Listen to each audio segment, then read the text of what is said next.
Welcome back to God Hockey. Today is episode 6, and we're talking to Peter Di Salvo, goaltender for the Quad City Storm in the Southern Professional Hockey League. Peter shares a little bit of his experience in the minor league life and reflects on his career as he gets ready to enter his final pro season. Be sure to like and subscribe, and we'll let you know when more content is available. And for now, let's head to the episode with Peter Di Salvo, the Quad City Storm. All right, so here we are. This is episode 6 of God Hockey, and today I've got a very, very special guest for me, a very good friend of mine who I've known for quite a few years before he was rocking that sick beard. Today we've got Peter Di Salvo on the call. Thanks for joining me today. No problem, Dana. Thanks for having me on. Yeah, absolutely. So anyone who wants to look him up, go ahead and just hit him up on HockeyDB. He's had quite a lengthy and interesting career. But before we get into any of that, Peter, what started you down the road of goaltending, and how'd you get into it first? Well, I got into hockey first because of my dad, Pete C. And Big Pete. Yeah, he grew up a Montreal Canadiens fan, and I got led in that direction as well. And at the time when I started watching, Patrick Waugh was the goalie to be. And my dad would always just tell me, "Hey, Peter, just watch Patrick Waugh, watch him in net. And that's all I would do. So I wanted to be the next Patrick Waugh. And then my first year of competitive hockey, it was at a time in Oakville, where I'm from. All the kids had to take turns being goalie. Yeah. So they had like the of equipment for every kid to wear, try it. And I wanted to be goalie the whole time, but I wasn't allowed to. But my dad was able to get me to be goalie the very first game. And then as soon as everybody rotated through being goalie once, I got to go again right away. And then that summer, he put me in summer hockey full-time as a goalie with rental equipment there. And then once he saw that I liked it full-time, he got me a full set. And I got to AAA hockey that next year with the Oakville Rangers. Nice. And nice. Then just went on from there. I never looked back. Yeah, I mean, I've got a similar story in that I was. I always tell people, I think when I started playing, I think I wanted to be a goalie more than I wanted to play hockey. So I'm right there with you. And yeah, hey, nobody's perfect. If you guys are Hab fans, that's okay. But Patrick Waugh, that's definitely a great start. Okay, so take us through Oakville Rangers. Obviously, one of the 12 GTHL. No, actually, no. So that's OMHA. That's OMHA. Sorry, it's North York Rangers is in the GTHL. So when did you move over to GTHL? So I did 3 years Oakville Rangers, Tyke, minor novice, and then minor Adam. I think it was.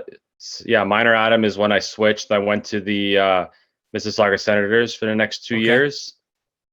And I got led toward the Senators because when I was with the Oakville Rangers, my first year, I played with Johnny Tavares. Mm-hmm. And then next year, he left and went to the GTHL, though I'm pretty sure at that time there was only AA available for our age. Okay. I think. So I'm pretty sure. I forget what team he was on. That's but then probably eventually, maybe like your 8-year-old year or something like that. Like there was. Mm-hmm. And then eventually he went to the Senators, and the coach that was coming in for our age group, because he was still playing up a year, he came out recruiting me because he had talked to Johnny's parents about me and all that kind of stuff. So that's how I got led in that direction. We basically went off of Tavares's parents' recommendation and trust, because our parents were good friends at the time. And then that's when I just stayed. So I did the Senators for 2 years, and then I went to the Vaughan Kings for 1 year, then the Mississauga Rebels the following year for 1 season, and then I finished off my last 2 with Don Mills Flyers. Right. Wow, that's a heck of a tour. Yeah, that's when I met you. That's the life. I think that's the life of especially for kids in Toronto, because again, if you're playing AAA, there are 12 teams and there is a lot of movement. If you grow up in a smaller area, you're just playing for your team.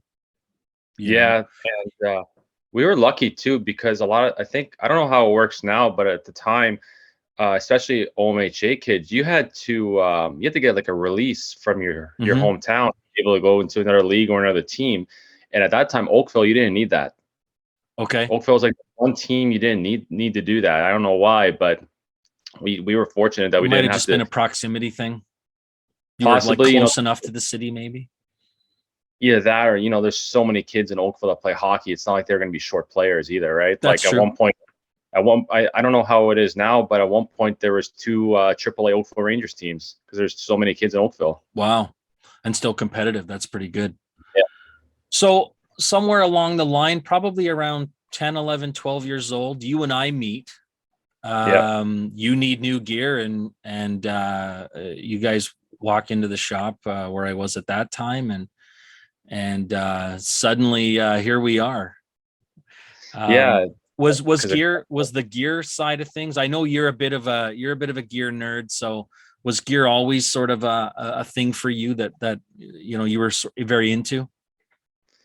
Once I got to the OHL is when I more so got into it, because that's when I learned about. That's when I was. The door was open to me for like customization. Okay. Right. Because even with you guys at Goalie Heaven, yep, like with Theo, you guys just had everything in stock, and it was never my intention, like, I have to be all white or this. I just wanted the colors that matched. Right. Because like when I was with you guys, I was still wearing TPS at the time. Yeah. The last set I had from you was the X Seeds. Yep. And then when I went to the OHL, I wasn't allowed to wear TPS anymore. Yeah. I was allowed to use the sticks, but no pads. It was a weird deal that they had. But no, gear nowadays, like I get guys left, right, and center always asking me about questions. Like even the one guy that always came to me asking questions, if he didn't go to you, he came to me, was JP Anderson. Yeah. JP was always the guy that came to me asking about questions about gear this and gear that. And I still get asked questions, but now it's more so when guys are interested in switching the Bryans, which is what I'm wearing now. Right. Of course. Well, believe me, I get a lot of those questions too. I think I was probably one of the ones that helped you over there. Yeah, and when I was younger, I used to make fun of you for Bryans because it always looked so bad to me when I was younger. But now I can't get anything else but it. Yeah, exactly. Now, okay, so you're playing along the lines, and the one guy I think where I really started noticing you in terms of like a personality, and you were already in the OHL and things like that, was when I'd see you at Piero Greco's camps. Yep. Obviously an influential guy on your playing and everything, was your goalie coach, and even you spent a few years with him when you were in Barrie. Do you want to talk about going through those years and where that's taken you to? Yeah, like going to Barrie and having Grex there with me was huge, because the OHL I was already there for a year, right? Mm-hmm. And then in Sarnia, and it was all new to me, like playing this role of a backup goalie, because like in minor hockey, a bunch of years I was a starting goalie, even in minor hockey and all, right? So yeah, my second year going to the OHL and just playing well, doing well in practice, like working hard and everything. I wasn't getting rewarded for it. It was just frustrating. And once the trade happened, like Piero just helped me get all my confidence back. Right. And I stayed in Barrie the next, like the rest of that half of that season, and then the next 2.5 years after that, I was there and playing confident, and I had momentum going into every game because of him, because he's just that type of goalie coach who's going to be hard on you, but he's hard on you because he knows that you're gonna do something with yourself in the net, right? Yeah. So having Pierre there is huge. I always thought, and I've been around a lot of goalie coaches, and I would see a lot of them on the ice with their kids, and the one thing, Piero always had the sort of like the right level of intensity, I always thought. Yeah. And he was always able to, have fun too, obviously. I mean, he's a big joker and everything like that, and it always seemed like he was able to let it go, but also making sure to bring the kids back and not so that, so everybody was really in the right mind frame for that environment. So I do remember about those years. There was one time in particular, we're out in Brampton at where the battalion played, Powerade Center. I don't know what it's called now. Yeah. Yeah, there you go. So we're there and we have our little room where I used to do the equipment chats. All the kids pile in. It's usually during lunchtime. And there's about, I guess at the time, like I did a count. I probably knew like 11 or 12 OHL goalies. I could go to any game and the chances are both kids on the ice might be like kids I know, either my customers or kids I've talked to at various places. So here's like 9 or 10 OHL goalies, hotshot athletes, top of the world. And they're all like, where are we going? We're doing this. We're going here. And there's Peter Di Salvo sitting in the room with all the kids, watching me. Sometimes when I'd have two groups, you'd sit in for both. So I always thought that was amazing about you. A little bit strange, maybe, but in the best way, Yeah, the compliments. Do you think you would describe yourself like in a dressing room situation? Would you kind of describe yourself as sort of the weird goalie? Yeah, obviously, right? Maybe like your teammates would. I would say every goalie is quirky or weird in their own way, and Sure. I think that comes with it. Like if you meet a goalie who's not odd in some way, they're not a real goalie. Yeah. Well, exactly. No. But you're right. You know what? Just looking at the numbers, you go from only playing, really 3 decisions and only like 6 total games played in that first year. I know there's always movement and up and down, but you go to playing quite a bit more. You had that great year 09-10, 38-6-1. That was a really good team. I mean, obviously you had guys like TJ Brody, I guess would have probably been a late addition. I know you had go ahead. TJ came in about 2 months into the year. Petro was the latest one. He was the deadline trade for Ryan Strome and a couple of other guys. Right. So that was and I kind of looked through a few of the names. Darren Archibald on that team. Kyle Clifford was on that team. Strome, like you said. And then you were paired up with Maverick Parks. I think one of the probably an OHL all name team for that time. And then I looked through your in your last year, you got moved to Oshawa, and you've got Christian Thomas and Boone Jenner, Calvin DeHaan. So you played with some really great players. And there's another Piero Greco kid, and Michael Zader was also on that team. Did he go the other way, or were you guys together? No, I wasn't with him. It was a weird trade. So I got traded to Oshawa just for a draft pick, and then Zades was traded to Owen Sound because Stage remember Stage? Okay, and he was hurt, so they needed to bring in another guy. So then it was Stage. So Stage ended up coming back in, but Zades went there, and he was partnered up with Bennington. Okay. St. Louis. Yep. And then in Barrie, they ended up getting I can't remember his name. It was a goalie from the Ice Dogs who they brought in afterwards. Okay. One of them. Yeah, God bless his soul. Rest in peace. He's the one who died in the car accident a couple years back. Oh, wow. Oh, that's terrible. Johnny something. I can't remember his last name, but okay. It was a weird scenario of trades that year with goalies too. I guess right? it's always bound to happen in the OHL. Like you do see, obviously, even just moving guys up and down, and then you do start to see guys traded. So once we're out of the OHL, you played a long time there. You had a great OHL career. You moved on. You did some CIS. Yeah, I did 2 years at Acadia University. Great school, great campus, amazing locker room guys. That was probably at that time the best group of men that I played with. Mm-hmm. There was no issues. I felt like part of the group right away. I was accepted. Like, don't get me wrong, like I was in the OHL too, but like it was just a different feel at school. Just a But maturity, maybe. maybe that it could have been a lot of different things. I don't, for whatever reason though, it just, if I felt like I was in the right place, Mm-hmm. but when it came to the actual hockey aspect, it was just not for me. Okay. And school, and then putting school on top of that, it was just hockey and school together for me. There was just a stressful environment, so that's why I left. I Yeah. left early, then went to the minors. First, I got a tryout with the Brampton Beast, their inaugural season. Okay. Yeah. They ended up taking. There's only 3 of us at camp. It was me, Chris Westbloom, who was the goalie I replaced at Acadia Okay. after he graduated, and then Grant Rollheiser, and they were both the experienced guys, so they ended up going with them.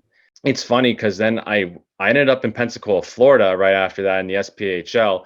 Yep. But when I went into this camp and I was told to go to the SPHL, my initial reaction was, "What's that?" I had no idea what it was. I didn't know it existed. And a player told, it was actually Westboom. He said, "You should go to the SP. You can get called up." I'm like, okay, like what are the teams like? So he told me, he named off all the teams, and he told me, just don't go to this team. I'm not going to say who it was. Okay. He said, "Don't go there. You don't want to go there." I said, okay. So I emailed every single team. When I had my exit meeting with the head coach, Mark DeSantis, he said, use him as a reference and he'll help me get on a team. And and Pensacola called first, and I was on a plane the next day to Pensacola. Nice. Yeah, Mark put in a good recommendation for me, and I ended up winning a championship that year with Pensacola. Yeah, so that's what I was gonna say. Like that was a really great year. So you go from, obviously, you're playing in the OHL. You've moved a couple of times. You head out east for university hockey, and now all of a sudden you're thrust into Pensacola, and you're a guy now who's getting paid to play hockey. What's that sort of transition like when hockey now becomes a job?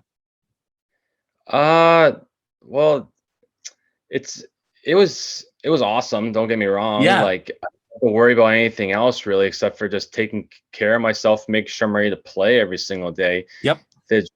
I'd say more the adjustment was just the lifestyle, because like I went in blind. Like I didn't know the league. I didn't know this. I didn't know that. And so but like playing in Florida the first year, I was like, this is amazing. Like I get to live in this multi-million-dollar condo on the beach, and and it's right across the street. Great landlord that lived right above us that I still talk to this day. And they had previously won the championship the year before, and then the beginning of the year we're neck and neck with another team between first and second place, and we end up in first place, and then we win a championship, right? And then it's like it was all surreal at the time. And then the next year when I left Pensacola to go to Mississippi, that's when it was a little bit different. And I'm saying to myself, okay, so it's not like this with everybody. Like obviously, like not everybody has a beach to live on when you're playing pro hockey or anything like that. But you see, that's when I learned that every single pro team is different, and every single team is treated and handled differently. A lot of teams handled great, and like they love the places where they play. Like right now, Quad City is like a second home to me, right? Because of how well taken care of we are. But when I went to Mississippi, that's when I really learned like how different every team really is with how they take care of their players at the pro level. Like even though OHL, I knew it was different with every single team, but like this is when now it's your job, now you're learning how things like really go. Like you know your boundaries of like each team and different coaches and all that kind of stuff too. Sure. So you play the year in Mississippi, and then the next season it's a bit of a whirlwind, I guess, because I'm counting 4 separate teams, including 3 stops in 3 different East Coast League teams. So how do you go from playing in one league to bouncing up and down to 3 separate teams in the same league? Started the year off in Mississippi again, and off of another good year because that season, I was the starter that year. I became a starter in my second year, and we went to the finals. I went to the finals for a second straight year, but lost. And we knocked out Pensacola, my previous team, in the first round on their ice too, if that. Yeah, so that summer. I was like vultures just circling around what they want to eat next because I was looking for that call up to the East Coast. Like when I was on the ice, my face was glued to my phone looking at transactions, not just in the ECHL, but the NHL and the AHL to see which goalies were hurt, getting called up. So I knew which affiliate teams to go after. And my first 2 or 3 attempts didn't happen. And come to find out, I was being held back on the call-ups by certain someone. So once I finally got my first call up to the Colorado Eagles, it's funny because I was playing against Peoria and the Peoria Rivermen, and I was talking to some of my buddies that were on the team, and I had told them what had been going on with me, and they're like, "That I can't believe like you should have been called up at this point." Especially like with the numbers I had and everything. And then the next week we had a 10 a.m. field trip game, and we won like 3-0 or something. That was my first shutout of the season. And then like 2 hours later after that, I got a call from Colorado, and they're like, "Yeah, we want to bring you in." I'm just like, "Oh, really?" Like, "Yeah, I'm in." He's like, "Okay, well, I haven't talked to your coach yet.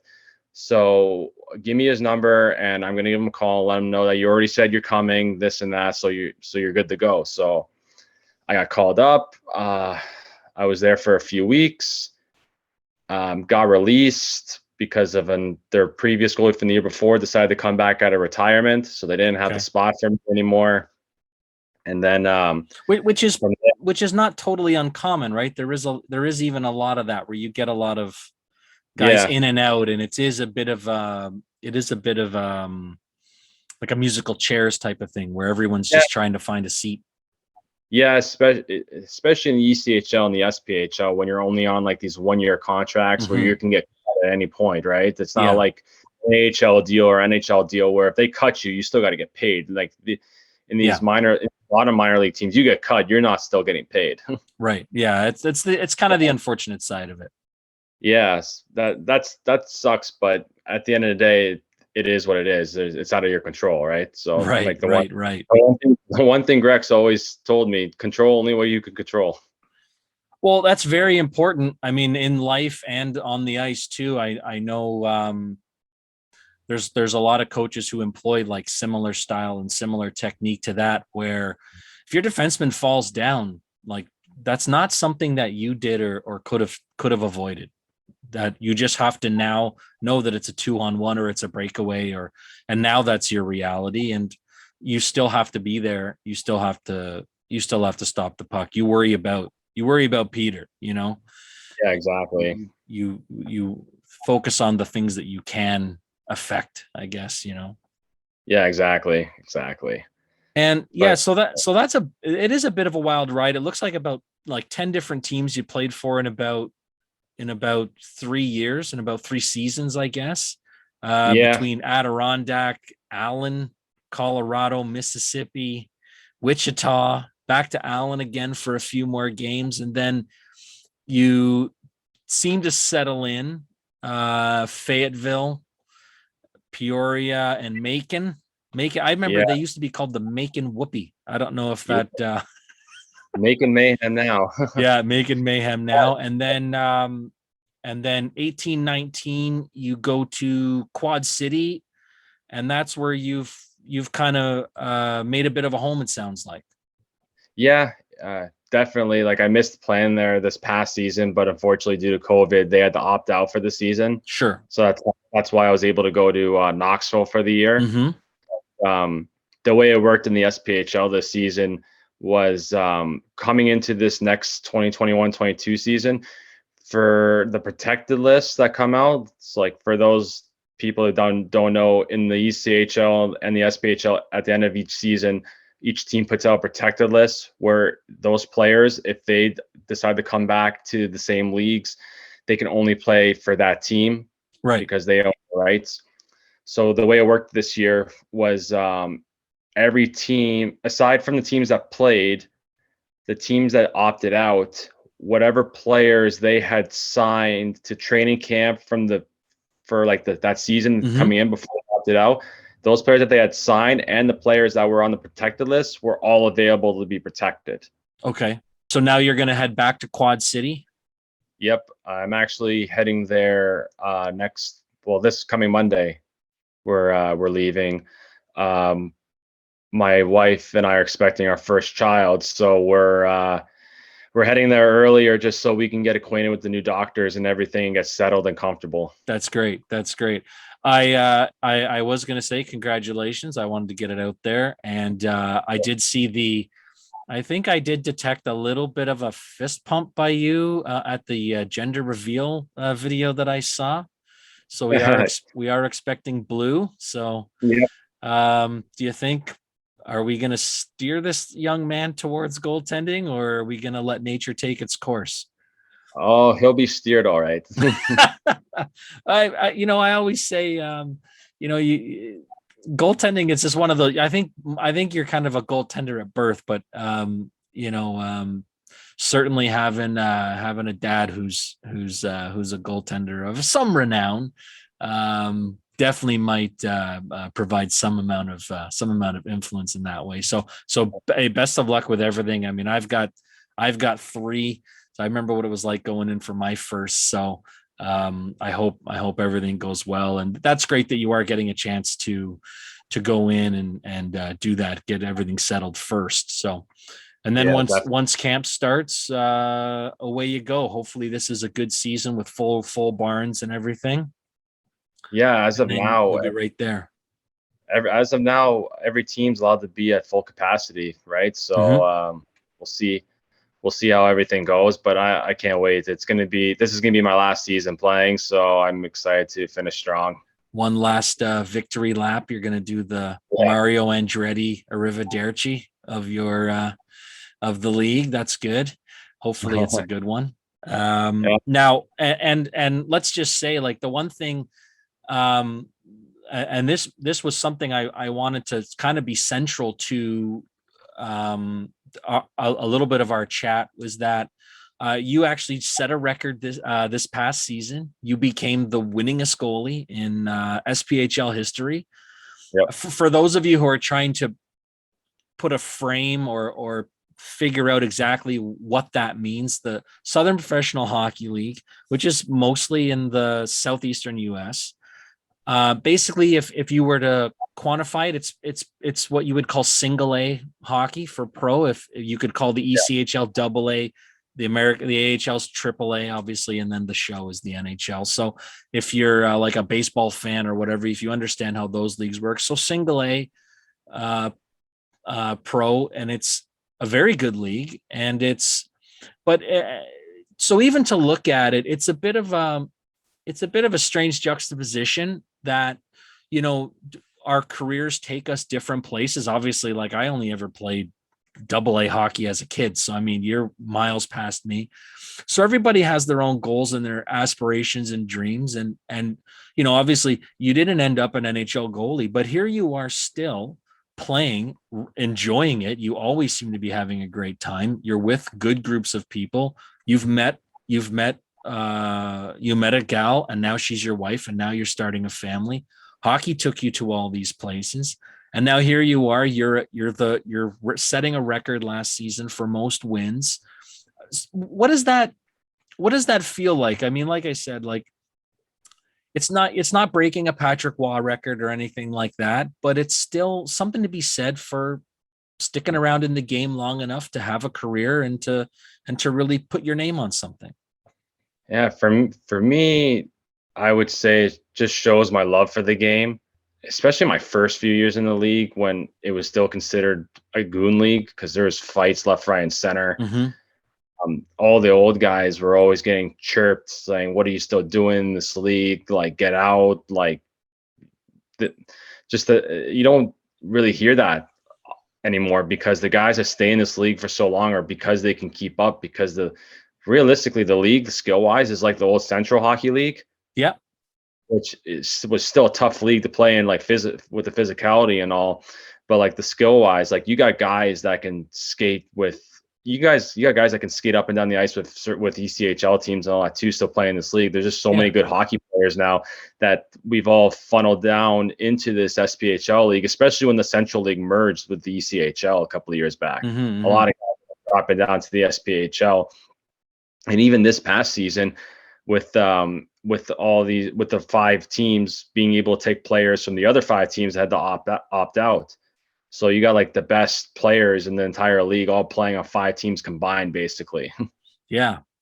And that's true. Like it's not Slapshot we're talking about here, this league. Yeah. Like it's still really good hockey, and you guys attract decent crowds throughout the markets, and people really do enjoy it.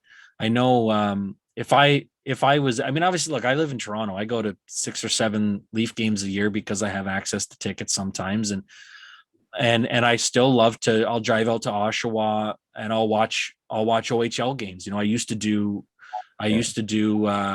Brampton when they were still there. I'll go see now the Steelheads, you know, and things like that. And I've been to a couple of Colts games, which isn't really that far away. So if you can just go take in good hockey, it kind of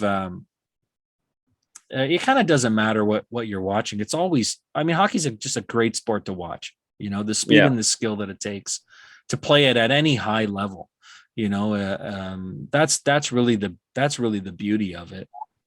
Oh, definitely. Like I probably, when I was in the OHL, I probably saw you at least once a month. Probably around there. Yeah. Yeah. Like just most of the time you were coming to see me play against Mississauga just because of me and JP. Yeah, I know. Well, that's a story I'll get to in a sec. But yeah, and I always I'd go up with Grex, and we'd go to the Barrie games or whatever. You know, and I just go lean against the bar like an old dad, you know, watching my boys play. You know, I'd be up around the ring, and that Oshawa building is really nice. I think of it like a mini Air Canada or Scotiabank Arena now it's called, because of the way it's built. Yeah, I wish the way it is now, though, with what the players have now, like with that new lounge and everything, we did not have that when I was there. No. Like it was still nice. Don't get me wrong, we still had a nice like seating room area, a great gym, but like they have a home like studio, like a theater in there now where the gym used to be. Right. That's where they do the team video, but it's like you're in a theater now apparently, like the nice chairs and all that kind of stuff. And that lounge that they put on the internet for people to see like 2 years ago or something like that. Like we didn't have any of that, but like even when I was there, like I first got there, I was like, oh my God, like this is amazing to see. Like this is amazing organization to play for, just because of like what the players have. Like it was insane. Yeah. Well, they do it up. They do it up so well now in most of those towns and cities where they play. Yeah. Do you have like a best worst, like favorite rink you played in the O? And do you have like the one that you didn't really like so much? So I would say my favorite place to play on I'll put it in 3 different categories. Sure. My best away rink, like the one rink I always had amazing games in, was Sudbury. I don't know why. Just when I went there, that was just my rink to play. And when I was in Barrie with Hutchinson, his good rink to play in was Brampton. So basically, whenever we went to Brampton, he played, and whenever we went to Sudbury, I would play. That's good. I think we maybe switched out once or twice, and I don't remember really how they went, but for whatever reason, Brampton was Hutch's rink and Sudbury was mine. My favorite away rink to go to, well, just favorite rink in general, was probably London's. Okay. My first OHL game was there, and that's John Labatt Center. I think it's Budweiser now. Oh, did they? Okay, but yeah, great rink. 9,000 seats, I think. Yes, between 9 and 10. My first game opening face-off was Stamkos and Patrick Kane. Our first OHL game. And then the one rink I'd probably say I despise the most going to was probably Owen Sound. Okay. Like, I don't know why. I probably started 4 games in that rink, and I think I only had 1 good game in there. I just Okay. never. It was just Small rink though, right? smaller. Yeah, I don't remember if the ice surface was smaller, like the old Okay. Niagara rink, but like I preferred going to that old Niagara rink than Owen Sound. Okay. I bet Loud though. That's a little town that Yeah, packs a lot of locals into that yeah. rink. Don't. Yeah, like they've had great teams. Like the one year they went to the Memorial Cup and everything, Yeah. right? But Yeah. Just wasn't your just that, favorite place to play. yeah, just for whatever reason, I just never had a good feel in that rink. Right. So throughout your pro travels, do you have another one? Do you have a good a good rink you always do well in, or do you have like a favorite place to travel to? Uh, Now, well, when I first started playing pro, my favorite rink to go to was actually, like, I say road rink just because like I actually played for this. I ended up playing for this team too. But at first, my favorite place to go on the road was Peoria, Okay. Illinois. But now we play them 16 times a year, so I can't stand going there anymore. Yeah, you've had enough. The Like once or shine. twice, fine, but I Yeah. didn't like. But just for whatever reason, we had I always had a good feel in that rink. I still do now. I just don't like Mhm. going there anymore because we just play them so many times. Right. You just get sick of it. They're only an Just hour and a half away from us. yeah. But it's funny. One of my old friends that was the goalie there for 3 years. We became friends when I was playing for Mississippi, and his favorite road rink was Mississippi, and mine was Peoria. So whenever There you we went go. head to head, it was always a good game when it was me versus them. That's cool. And I guess you develop a little bit of camaraderie with probably with a lot of guys in the league again because there's the movement and really I think in your league like you're in it together, right? Yeah, no, You know, definitely. everybody's there for the same reason, especially the veterans, I guess. Yeah, no, definitely. Like even there's one guy that's coming to our team this year. I've only met him once, but he's a veteran too. I think he's a 5th year guy in the league now too. But like we're already talking once a week just because Right. we're on the same team now. Nice, You nice. know, there's stuff like that. But actually, I was just up like at the end of the SPHL season. I ended up getting called up to South Carolina in the ECHL for a weekend, and we went to. I've been at their rink. They got a nice rink too, but I got to go to Jacksonville, Florida, with them for the weekend. Okay. That is a nice rink. Okay. That is they have their rink is like a AHL rink. Oh, nice. Yeah, Nice. like even Evansville in our league, they used to be an ECHL team too, and that rink is it's too big for an SPHL team. Like they Okay. cover up section, the top bowl of seats with like a big curtain just Oh, to okay. fill up the bottom bowl to make the rink look like it's more filled. Right. Well, that makes sense for a lot. I mean, it's multi-purpose, so they probably have a lot of things in there when they Yeah, have the bigger. Orlando's. I've been to Orlando's. That's nice too in the ECHL, but they play in the same stadium where the Orlando Magic play. So while you're playing there, Right. it's like playing in an NHL rink in the ECHL. Yeah. That's pretty cool. That's pretty cool. Okay, so the one story I hinted at, the thing I did want to touch on was Okay. JP Anderson. He's a guy we've mentioned a couple times. Another guy who had a great OHL career. He's actually, I believe he's the winningest goalie in OHL history. I think he holds that record. Wow. So I remember he was playing, he was drafted by Mississauga. And at the time when he was there, Chris Carosi, I believe, was their number one. He had Yep. been drafted by Atlanta, and he was in Atlanta's camp. I'm pretty sure it was Atlanta or Carolina, but I'm pretty sure it was Atlanta. It was Yeah. Atlanta. So JP basically was expected to make the team and back up anyway. But here's JP starting off as a 16-year-old in the OHL, basically as the number one goalie until Carosi comes back. And I go out to see his first game, and he's playing against you guys. He's playing against Yep. Barrie. I think it was in Barrie. It was. I remember that game. So I drove to Greg's place. We drove up together, and we go to the game. And I end up sitting with JP's mom. So I'm with all the Mississauga people, and we're watching the game, and he has a great game. But there was a couple.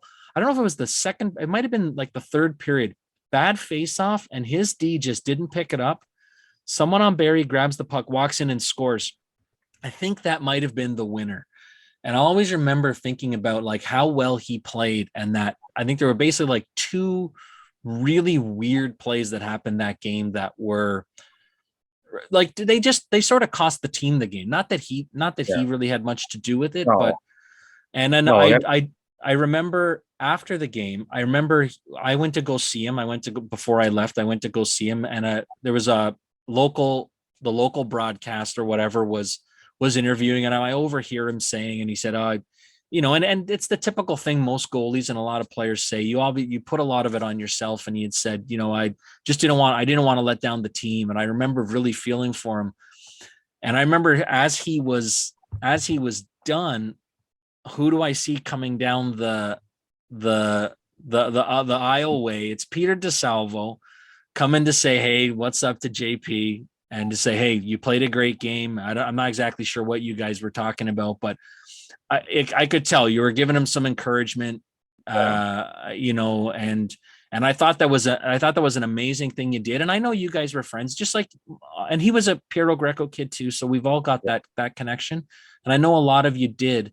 So I thought that was an amazing thing. And so did you have an older goalie kind of like that who ever did something like that for you, that you sort of passed it on? I mean, obviously, I just think I always thought you were a good kid anyway, so I wouldn't have expected less. Did you have any other relationship with that? Nobody, huh? Well, okay.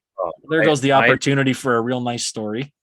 No, I never had really anybody like that. Like my first goalie partner in the OHL, Parker Van Buskirk, he was always a great guy to me and all that. And we actually reconnected because he actually ended up playing in Fayetteville when I was in Mississippi for a year. Oh, nice.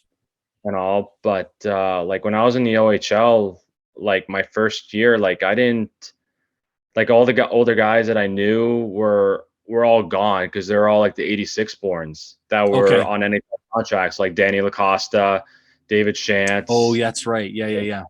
They didn't play overage years. So when I was playing against those teams, they were all gone already.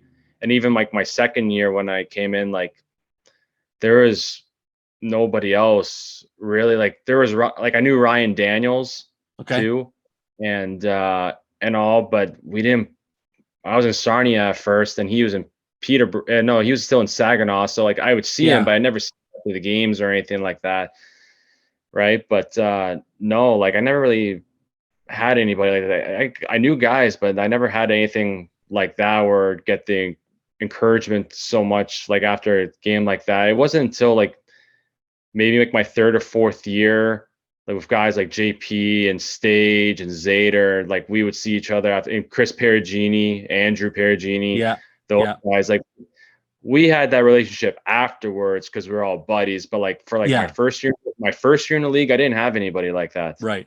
Well, I mean, and again, like you and JP already had that relationship, so it wasn't like you'd have another random goalie who didn't know you, who's from the Sioux, who'd be coming to give you a pat on the back necessarily. So, but again, it stood out to me. I'll never forget it, and I thought it was a great move from a guy who was definitely a bit more of a veteran, and JP was obviously a younger guy. It was his first ever game, and I guess it kind of speaks to a little bit to the commitment to the game that you have, and I guess the way you see it, and certainly maybe we'll give Big Pete a pat on the back for raising a good kid, I guess, and we'll just we'll leave it at that.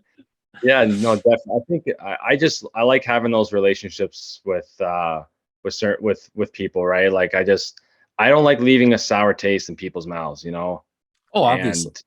And I like giving credit where credit was due. JP had a hell of a game, and it was his first OHL game, and I'd already known him for about 3 or 4 years at that point. So for me not to go say something to him, I would have felt like I didn't do my job as a respectful goalie to go up to him and say, hey, you did a fantastic job. Like, it's only your first game. Like, you're going to keep getting better. And he did, right? He ended up signed with San Jose and had a pretty good pro career too and all that. So, yeah.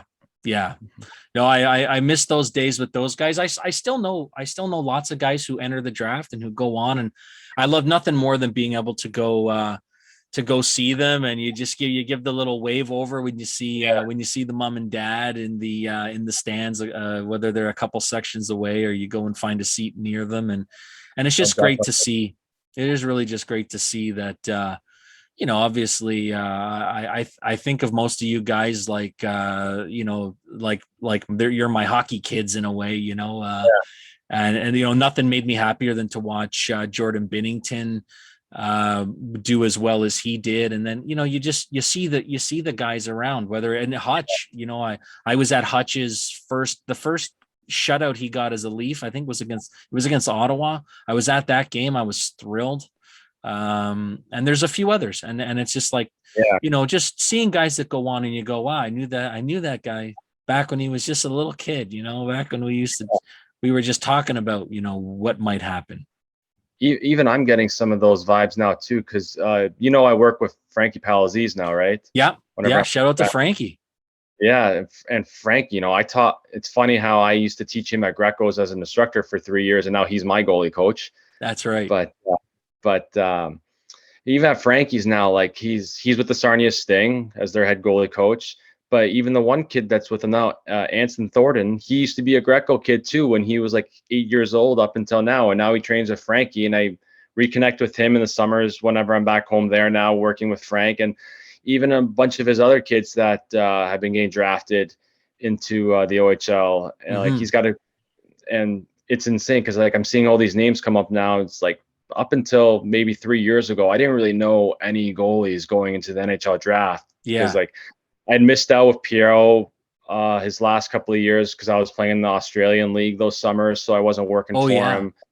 And it's just cool to stay in the hockey world in that sense. And even after this year, when I'm done playing, I'm gonna get into coaching, rather it's goalie coaching or getting into a coaching gig with a team as an assistant or something like that. But I definitely want to stay in the game somehow. Maybe if not coaching, maybe even getting something with equipment, like as a rep or something like that too, right? Yeah. So we'll see where it goes, but definitely want to keep those type of relationships when I meet new people and new goalies. It's always a great thing, when you talk about life after hockey and like using hockey as a vehicle to whatever the next stage of your life is, and whether that's a job in hockey or it has anything to do with hockey, or if it's a connection you make in the game that ends up going on to something, completely out of the game, Yeah. Can I maybe just ask you, because I completely blanked on that one. You did do a couple of tours down in Australia. Yep. What's hockey in Australia like? It's different, that's for sure. It's fun though. Like as a goalie, it can get a little stressful because you're facing at least 5 breakaways a game. Okay. And a lot of on-man rushes. But I tell this to everybody who asks me how it was. I say, if you get an opportunity to go over there and to play, like do it. Like you'll have fun.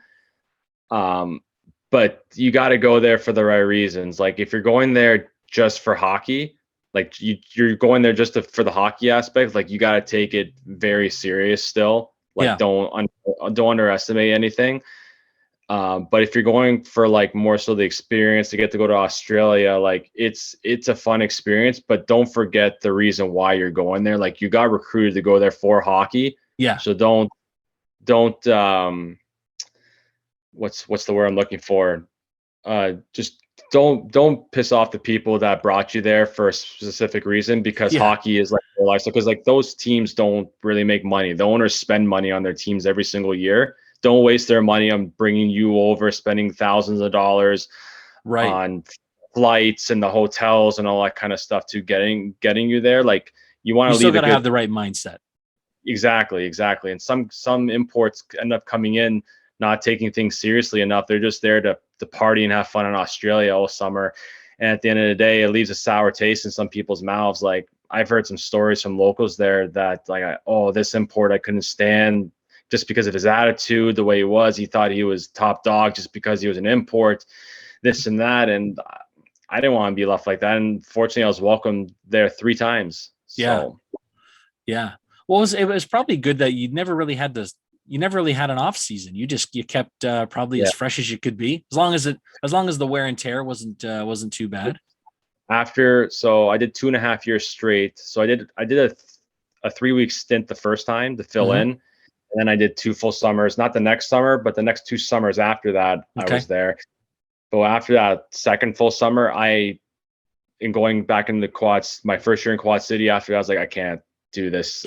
It just became too much. Yeah, my hips were shot, and luckily I got them back where I need them to be, but my hips were really shot at that point.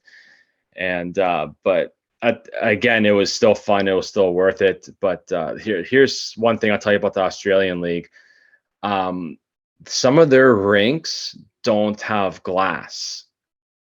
It's just boards and mesh. Oh, and yeah.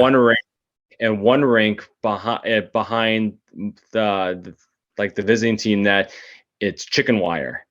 Oh, wow. You know the old Niagara Ice Dogs rink? You remember how small that ice surface was? Yeah. This rink I'm talking about was even smaller than that. Okay.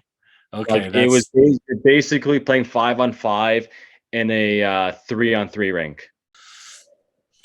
Wow, that I can't believe what we've covered so far. It's really great. You were one of the first guys I thought of right away when I decided to do this. I'm very glad I was able to get you on today. Great chat, a lot of really fun stuff, especially about all the different travels you've taken over the years. So if someone wants to go see you down in Quad City, what's the building called, and how can we maybe get a ticket? It's the Tax Slayer in Moline, Illinois. And tickets are always available online. You can go to quadcitystorm.com to find tickets. But for you, Dana, if you came, you just got to call me. Yeah, well, hopefully, if I can get over the border. I don't know how long that drive is, but you know what, it might just be worth it to take a trip down to get to see you play one last time. Thanks again for a 9-hour drive. 9-hour drive. All right, so we'll see. We'll rev up the van and bring a few snacks maybe.